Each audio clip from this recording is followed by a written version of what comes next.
brethren, clothed in black, mourn Osiris, who is representative of the sun, of light, of life, of good and beauty. They reflect upon the way the earth may again be gladdened by his presence," unquote. Mr. Pike connected the sun to Osiris, mentioned by Mr. Hutchins as worthy of being mourned.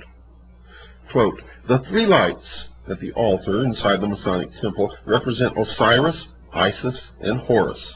Osiris was represented by the sun," unquote.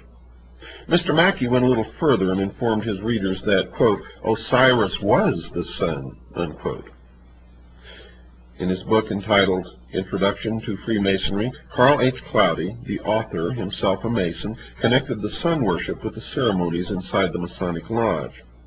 Quote, "The Lodge sets him," meaning the initiate, "upon the path that leads to light, but it is for him to travel the winding path to the symbolic east," unquote. The physical sun rises in the east, and the Masons explain that their search for light begins in the east. And notice that Mr. Cloudy capitalizes the word east, apparently in reverence to the spot where they believe that this God resides. The Masons tell the world that they circumambulate, defined as walking around, the temple floor during their initiation ceremonies. Mr. Cloudy explains why this rite is performed. Quote, "When the candidate first circles the lodge room about the altar, he walks step by step with 1,000 shades of men who have thus worshipped the Most High by humble imitation." Thus thought of circumambulation is no longer a mere parade, but a ceremony of significance, linking all who take part in it with the spiritual aspirations of a dim and distant past, unquote.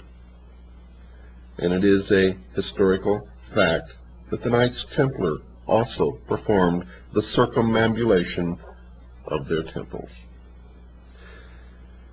And he further instructs his readers as to why this ceremony is part of their ceremony. Quote, "Early man circled altars on which burned the fire which was his God, from east to west by way of the south." Notice that the north is not included in the ceremony. The significance of that omission will be discussed later. But circumambulation became a part of all religious observances, unquote. In another part of his book, entitled Introduction to Freemasonry, Mr. Cloudy reported that this style of walking was traceable to the ancient religions of the past. And he wrote this, quote, "Circumambulation was the ceremonies of ancient Egypt," unquote. So this practice of the modern Masons is based upon the ancient pagan religious practices of the ancients.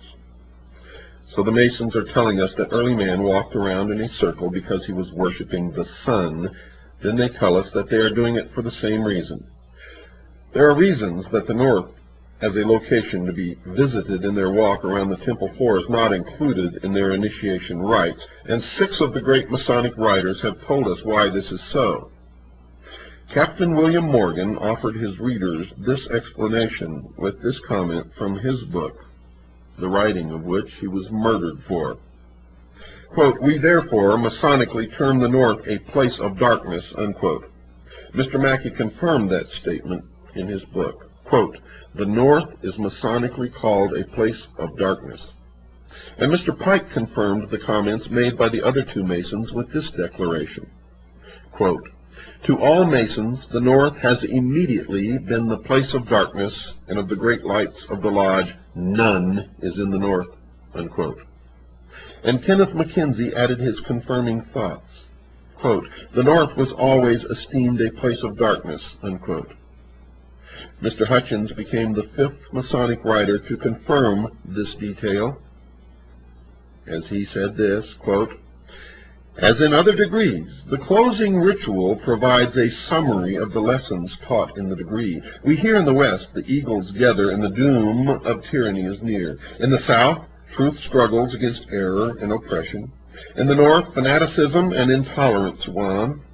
In the East, the people begin to know their rights and to be conscious of their dignity, and that the sun's rays will soon smite the summits of the mountains," unquote.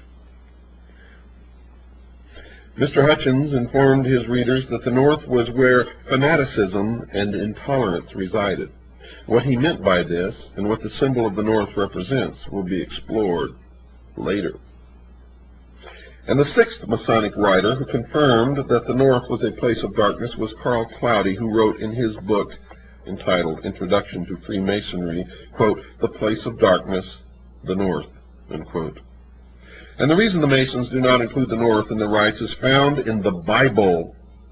In the Bible. The reason the Masons do not include the North in their rites is found in the Bible, in Isaiah chapter 14, verse 13. Quote, "I," meaning Lucifer, "will exalt my throne above the stars of God. I will sit also upon the mount of the congregation in the sides of the north," unquote. The God of the Bible sits in the north, and Lucifer hopes one day to acquire the throne of God for his throne.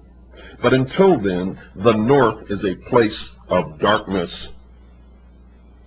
But while the north is an excluded territory, the east is the place of light and is to be revered. Mr. Hutchins tells his readers why that is so. Quote, "The east, the source of light and thus knowledge," unquote. Albert Mackey quotes Etienne Francois Bazat, a French Masonic writer, in his encyclopedia. Quote, "The veneration which the Masons have for the East bears a relation to the primitive religion whose first degeneration was sun worship," unquote. Rex Hutchins then tells his readers that the Masons deploy lights around the lodge room during the initiation ceremony for the 25th degree, called the Night of the Sun, and he writes, quote, "The ceiling should be decorated to represent the heavens with the moon, the principal planets and the constellations Taurus and Orion. A single powerful light, a great globe of glass representing the sun, is in the south. In a physical sense, the greater light comes from the sun, and the transparencies provide lesser light. Symbolically, the sun, or great light, is the truth, and the lesser lights are man's symbolic representation of truth," unquote. Mr. Mackey further discusses this rite of circumambulation, as he calls it, in his encyclopedia. He says that the rite, quote, "exists in Freemasonry. The people always walked 3 times round the altar while singing a sacred hymn. In making this procession, great care was taken to move in imitation of the course of the sun," unquote. He then assisted the reader with understanding this practice in the Masonic temples. Quote, "This rite of circumambulation undoubtedly refers to the doctrine of sun worship," unquote. However, in another of the books that he wrote, Mr. Mackey directly states that the rite is connected to sun worship. This is what he wrote in a book entitled Manual of the Lodge. Quote, "The circumambulation among the pagan nations referred to the great doctrines of Sabaism or sun worship," unquote. Sabaism is defined by Mr. Mackey in his encyclopedia as, quote, "Sabaism, the worship of the sun, moon, and stars, the host of heaven. It was practiced in Persia, Chaldea, India, and other Oriental countries at an early period in the world's history," unquote. He then added this rather cryptic comment, quote, "And although the dogma of sun worship does not, of course, exist in Freemasonry, we find an allusion to it in the rite of circumambulation, which it preserves," unquote. Now one can understand what Mr. Mackey meant by that comment. The Masons do not worship the sun. They worship the sun, with a capital S.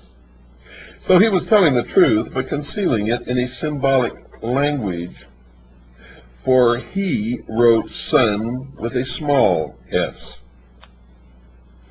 You have to understand the symbology of the mystery schools, or you will never understand anything, dear listeners.